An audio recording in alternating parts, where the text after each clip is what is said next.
Hello everyone, welcome to Scorcher Toys at Anymoon.com's review of the AFC-01 Legioss toy by Evolution Toy. Today we're looking at both the ETA version released in November 2017 and the Zeta version released in July 2018. Both those toys retailed for 28,800 yen. And if you're still hunting for them, you can find them at Big Bad Toy Store. I've got a link in the comments below. Click that link, you'll help my channel out and you'll help yourself find what you're looking for. These toys are produced under the Mospeada license, not the Robotech The New Generation license, but you might recognize them as Robotech Alpha Fighters. They come packaged in the exact same box dimension-wise that Evolution Toy used for their VF2SS releases. The art is plain, the cardboard is thin. When you open things up for the ETA toy, you got a really awkward tray that the toy kind of just sat on top of. The Zeta toy, they improved the tray so it nestles down a little bit better, but then that created some weirdness with that head fin on that toy. So they actually wrapped the head fin in bubble wrap. It's either way a very awkward presentation, and you'll generally find your toy mistransformed in that tray. Alongside that toy, you'll find the extras, which include an alternate set of intake fan detail. We'll go over that, the chest pieces. You get the gun, there's an alternate magazine, there's 4 different figures, there's a missile pod, and missiles that can be attached underneath the chest intakes. Below all of that, you will find instructions and stickers. On the Zeta version, inside the baggie that includes those instructions and stickers, you'll find an additional instruction sheet about the new shoulder array and another set of fingers for holding the gun. So these toys come with some pretty cool little figures. Now, obviously the Zeta version coming with the dark ride armor figures is a little funky. You would have liked them to do a whole new mold and give you lots of different little Houquet, Rook, Fook figures, if you will. Instead, we got these repaints of the Scott or stick version of the ride armor. Now, my ETA toy came with one that doesn't do the best job standing up here. The Zeta version of the figure does a little bit better job standing up. Now, that could just be completely random from one to the other, manufacturing differences, but it did seem like my Zeta version is a little bit better than my ETA version of that particular figure. We also get standing pilot figures. Again, just a simple repaint for the Zeta version. Nicely detailed though. It's a nice little bonus to get. Then we have these figures riding the bikes. They come off fairly easily from the motorcycle, but they look pretty decent. So here you can see this one's coming off. What that gives you the ability to do though is you could take this little guy, put him aside, and then take your standing figure and just put it next to the bike, hopefully a standing up bike. And then it looks like it's getting ready to ride, right? So that's kind of a cool little perk. Now, obviously the canopy opens and closes. There is a pilot figure. Here's the ETA version of the pilot figure. Now, one thing to note, it is significantly larger than, say, the figure that's riding the motorcycle, or even the figure that's standing up. So that's a little weird discrepancy. For the Zeta version, we did get a Houquet or Rook figure that is actually a brand new mold. So that's good to see, nice paint job on there. And they both have a hole, so once in the actual cockpit, there's a peg, so you don't have to worry about the pilot rattling around too much while it's in there. Now, one thing to point out here is the heads don't peg into place. So the figure in the background, you can see there's nothing holding everything solidly together. So as we look at the profile of my ETA toy, you can see it's bending in the middle, which is letting the chest settle. Now there are pegs right here, but the pegs don't kind of curve down at all. They just kind of slot in. And that causes that little hump to happen, which is pretty unfortunate. But let's take a closer look at that cockpit. Here is the profile view of the Zeta version of the toy. And again, you can see that head kind of leaving a gappy mess, not pegging in, which is allowing things to droop in the middle, but not nearly as much on this toy. It seems like there's a little bit more stiffness in here. Another gripe that we can point out now is that this rear landing gear door has almost zero clearance on the ground, But if we pivot the toy like this, you can see we have nice rubber wheels on metal landing gear. So that's all good to see. So all that integrated with opening doors. So very nice. Now another gimmick here, the rear landing gear, if I close this up and then open it again, has a little feature where it helps pull the landing gear forward for you. And then you can just more easily fish it out the rest of the way, which is even easier if you open up the little door above it here. And then you can fish that out and bring it forward.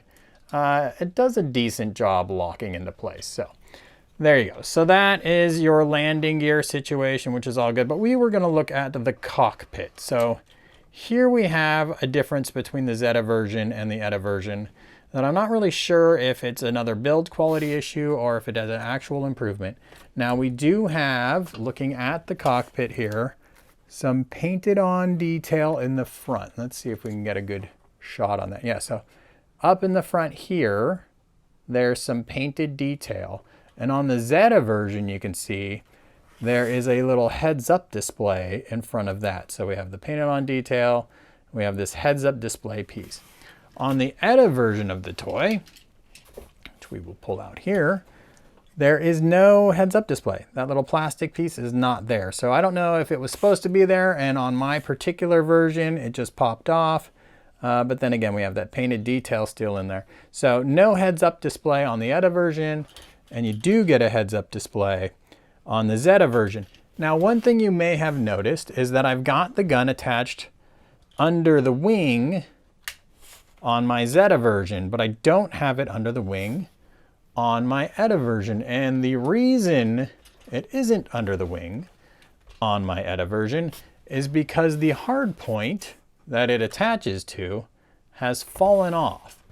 And you can see here, it's glued on to the painted wing, and there's some paint residue left on the hard point, but the grip of this gun on that hard point is so stiff that if you try to remove that gun, it's just going to take the hard point entirely with it. So that was a big bummer, and I'm not entirely sure it's fixed on the Zeta version because this gun is on there rock solid right now.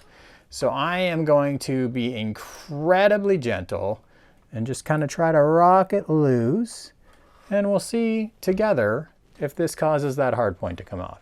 So there we go. Got the gun free without losing the hard point. So hopefully that means there's a lot more glue involved in that hard point underneath the wing.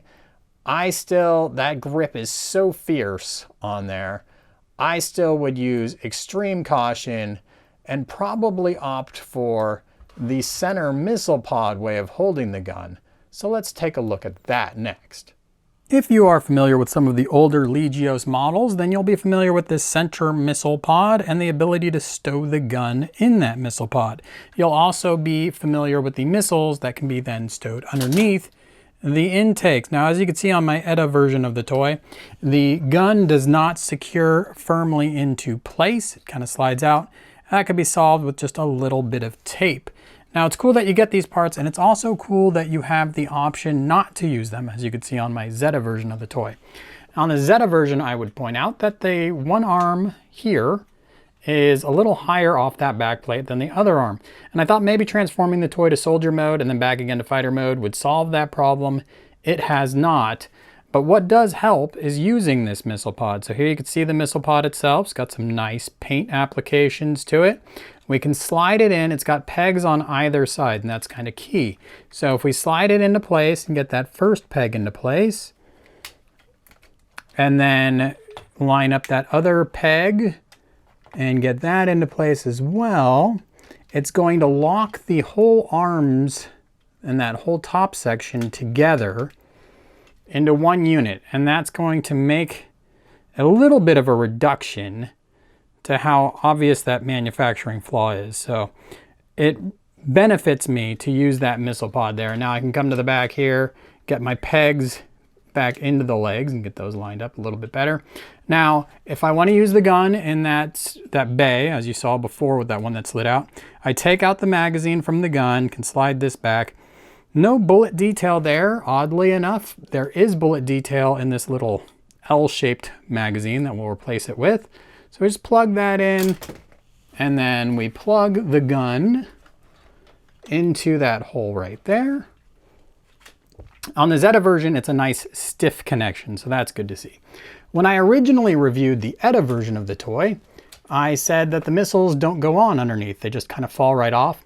Turns out it's because they painted the wrong side red. The front is supposed to be painted red, and if you do try to attach them like that, they're gonna fall right off.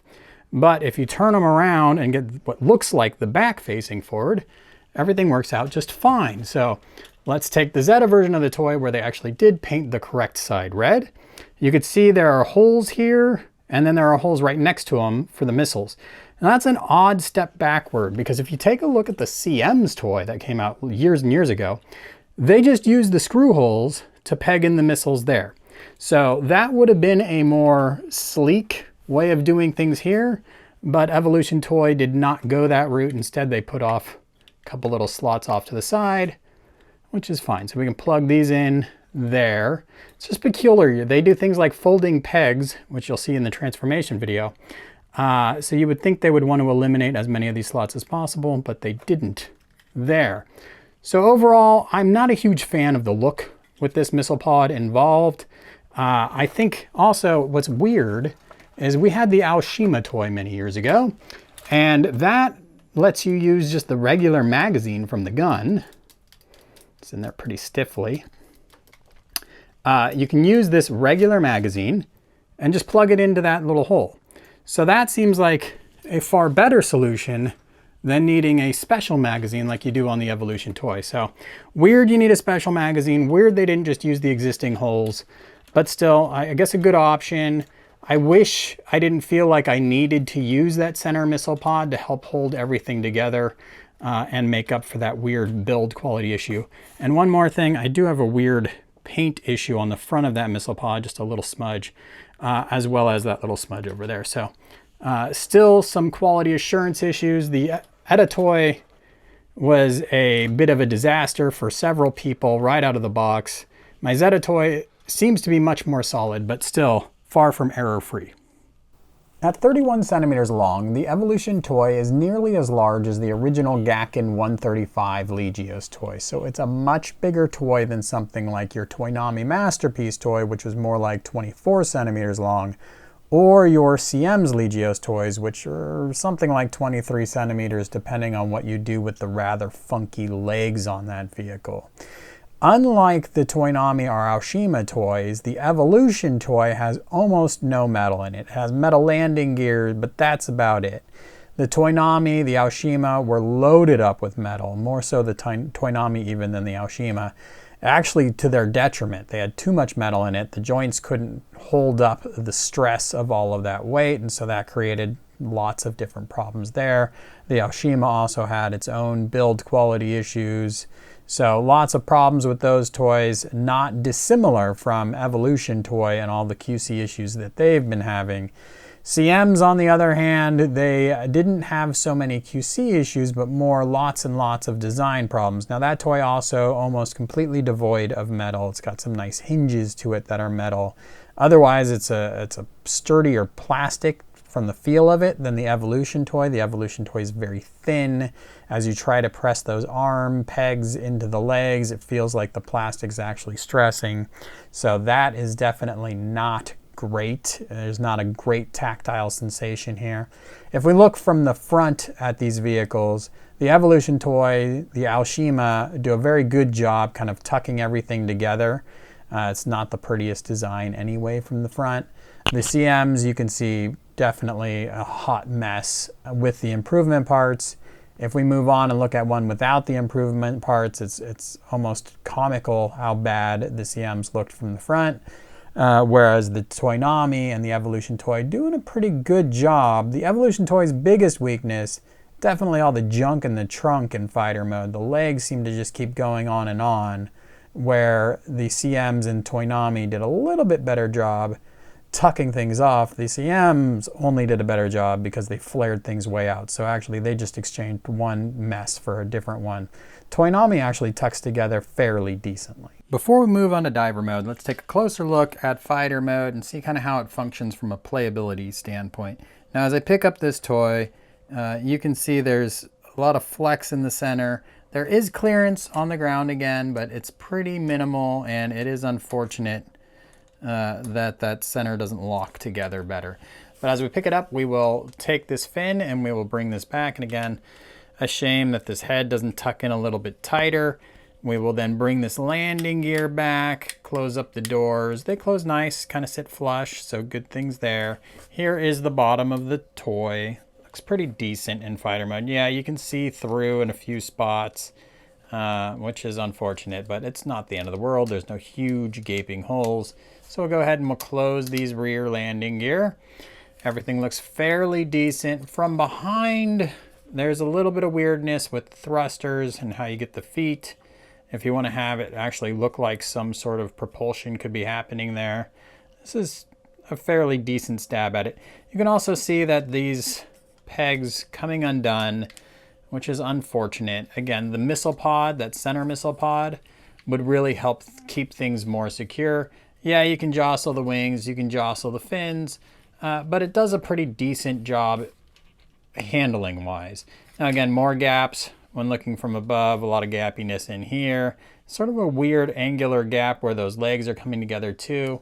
And some weird gaps up around the winglets and the fuselage there. So by no means a perfect rendition of fighter mode, especially with those super long feet coming off the back. And handling wise, that frustration from these tabs, they're just way too small that are trying to keep the arms together. Now, one good thing with those arms, nice flush transition from the front of the arm to the back. There's no real pegs holding things together, but it's nice and smooth, which was not something we would see on something like the Aoshima or Toynami Masterpiece toys. So here's my ETA version. I've got that missile pod in there. It's helping keep those arms secure and keep them in the right position so that they're pegged there. Again, this head doesn't offer any support, and otherwise the flaws are similar. The big problem here was the gun that wouldn't, that tore off the hard point for fighter mode. Otherwise, fighter mode doing a pretty decent job. All right, let's go ahead and continue on to diver mode. I'm a big fan of these toys in diver mode. I think it's one of their best modes, but it has some obvious weaknesses. One of the first ones you will notice when you have an ETA toy is that the shoulder array has this really long fin on it that doesn't quite fit into the compartment where it is stowed. So this flips over, it's stowed in here, and that fin is just a little long and gets smushed. So then when you bring it out, it's a little crooked, which is unfortunate. Now it is cool that it is available to stow in there. It's not a separate part like you'd find on a Toynami or Aoshima Legioss toy. Like the CM's toys before it, it stows perfectly. Also, this is a big metal swing bar here. So I mentioned earlier, not much metal. There is an integral joint that is metal, so that's good to see. But yeah, crooked fin. Zeta toy comes out. You're hoping they fix that. You're hoping they just make that fin a little bit smaller and solve it that way. Evolution Toy actually went a step further, and it's a bigger improvement than I would have expected. So the fin, not crooked, and the way they accomplish this is actually by having an entire sliding mechanism for the array. And that sliding mechanism actually allows the array to come forward on that shoulder into an even better position, and it still pivots up and looks good. So a quality improvement. I'm always happy to see companies listening to user feedback from their first releases and improving their second releases. So that was great to see. The hands on these toys are awful. They should have been fixed post hands. Instead, Evolution Toy tried to get, I don't know, fancy, I don't know, just sloppy, whatever they did. The fingers come off and they have a little tiny slot, and you can see on the hand there's this little tiny slot or little tiny peg that goes to the fingers, and then there's a fat peg that goes into the gun. On my Evolution Toy ETA version, the hand actually fell apart as I was trying to put the gun in. I think as a reaction to that, the Zeta version comes with a looser grip. So hopefully you can put the gun in with a little less pressure. To do this, what you're going to do is just kind of fish the gun through. You want to get that fat peg lined up, and then you want to start it on the fat peg, but you don't want to go too far with it because you're going to need access to the thin peg to put the fingers back on. And it is just so lame. The whole thing is just awful. Why they would make us do this, I do not know. So let's see if I can, there you go. So it's starting to go into position. I still have enough clearance to get fingers on. So now I can choose between the new Zeta loose fingers or the previous fist fingers. Since I've got this tighter grip on my ETA version, I'll go with the looser grip on my Zeta version, and I can show you both.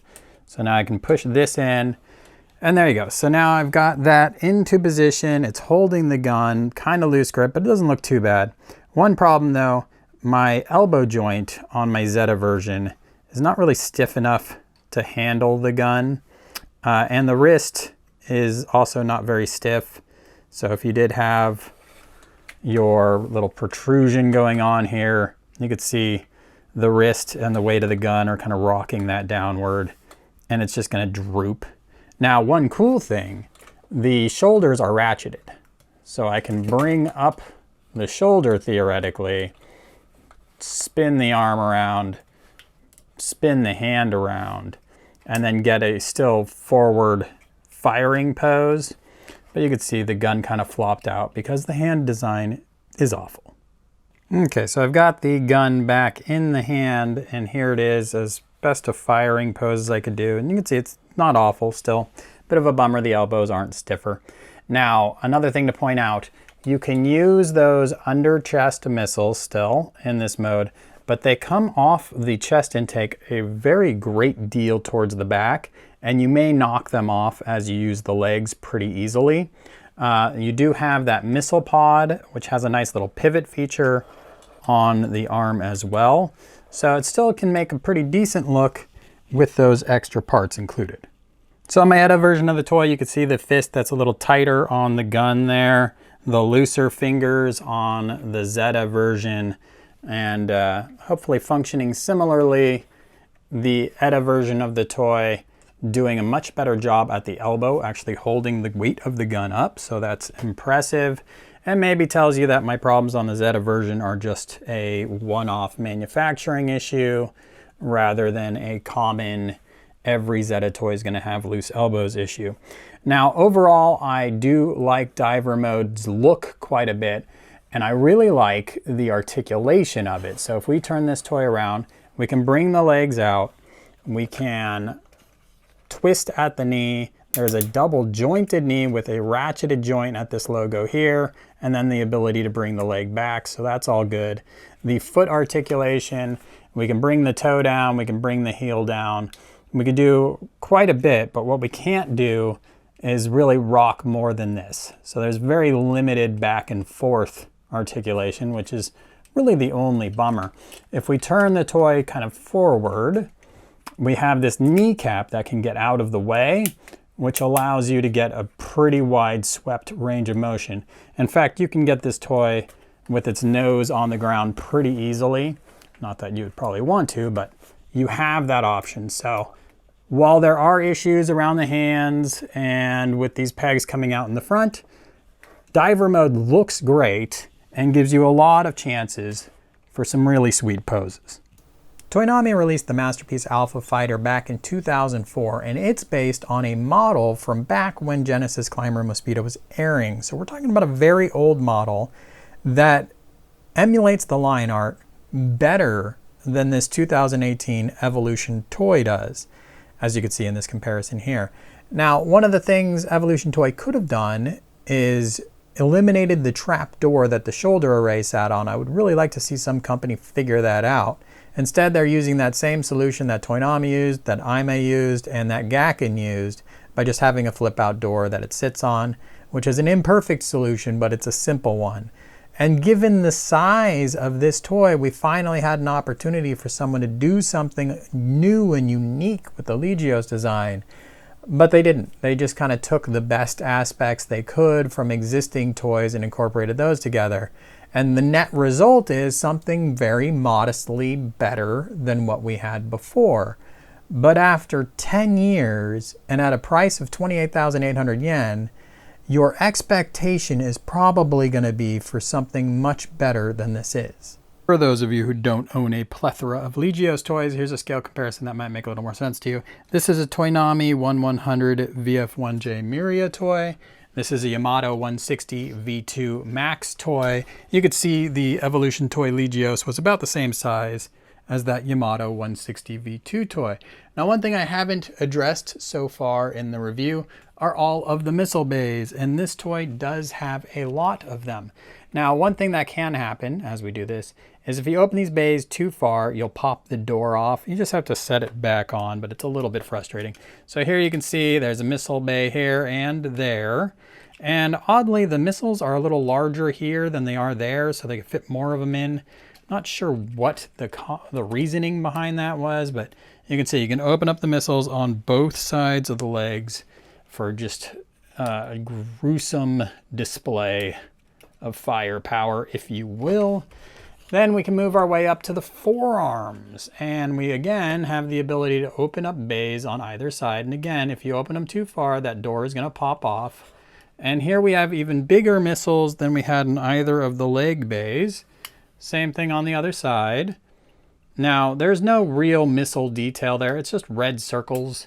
So it's not really the best version of a missile bay you could see. And then coming up here, we have what look like red tennis balls being stored. So pretty inconsistent missile bays, but they are all there. So I guess some points are rewarded or awarded for that. Toynami gave us a little painted piece of plastic they called the ride armor that you could open up the chest and shove inside. Evolution Toy does something very similar, except their piece is glued in place, so you don't have to worry about it jingling around while you handle the toy or falling out. So there you can see it from the front, and that would be facing down in fighter mode, so that's kind of cool. I've kind of got my nose cone released a little bit here so I could lift this up, and then you could see there it is again inside there with nice painted wheel detail. So there's a neat little gimmick for you. When transforming to soldier mode, there are these chest intakes that you originally had in fighter and diver mode. They have a little more depth to them that you swap out with these closed intakes. Check out my transformation guide. I don't think it's a really big deal. It's optional and pretty easy part swap to do. Now, we haven't gone over articulation yet, so let's do that. The head is too far inset between the intakes, which makes articulation of the head difficult. The shoulder array also just eliminates one side of viewing. You can look over on the other side, but that's pretty limited before the back of the head hits the shoulder array also. So head articulation is minor but present. We do have the shoulder, which is a nice ratcheted joint and spins all the way around. Moving below the shoulder, there is a spinning point at the bicep and a double jointed elbow, but it only gets about 90 degrees of articulation. The wrist pivots and you can spin around the fist, and we saw that the thumb, the trigger finger, and the three fingers otherwise are all articulated separately. Now, if we can open this up, probably not going to be able to see it. The arm itself is on a big metal swing bar, so just trying to point out metal content as we go along here. This chest piece is going to keep getting pushed in as you handle the toy. Just keep pulling it right back out. There is a waist, but in order to use the waist, you can see the cockpit is pretty well nestled inside this like back of the crotch area, the butt area. So in order to actually get the waist to spin, you have to unpeg these wings and pull that out a little bit. And then you can pivot at the waist, which is pretty cool. And then moving down, we do have nice stiff joints at the hips, which will go all the way back until they hit the wings behind them. There's that double jointed knee I mentioned earlier. If you just do the bottom part, you can get almost 90 degrees. It's kind of funny because the top joint only helps you get to 90 degrees. So it's not like you get this huge range of motion out of the double jointed knee function. Now, the bottom of the knee does have that twist point, which is great to see. And we've talked about the rock in the foot. which isn't very substantial, but it should be enough to let you get certainly much more posing than you were able to do with previous versions of the Legioss toy. I asked on the anymoon.com Facebook page which toy you guys wanted me to review next, and I was kind of surprised the Evolution Toy Legioss was the winner. If you want a little bit more say in which toys I am reviewing, definitely like the anymoon.com page and chip in with a comment as new things arrive. Now, overall, if you are in the market for a Legioss toy, even though this one is not the greatest toy out there available, it is the best Legioss toy for you to choose from right now. Now, Sentinel did just announce that they're going to make a Legioss toy. Looks like it's going to be a little bit smaller in scale than this particular toy. So something to keep in mind. Some new competition looks like it's looming there. In the meantime, this toy does, like I said, take a lot of the good elements from previous toys and incorporates them. It does so with a lot of QC flaws and without really breaking any new ground. So if it's worth the price of entry, that's really up to you. But now you can make that informed decision. Definitely check out anymoon.com for my full article. Subscribe, and thanks for watching.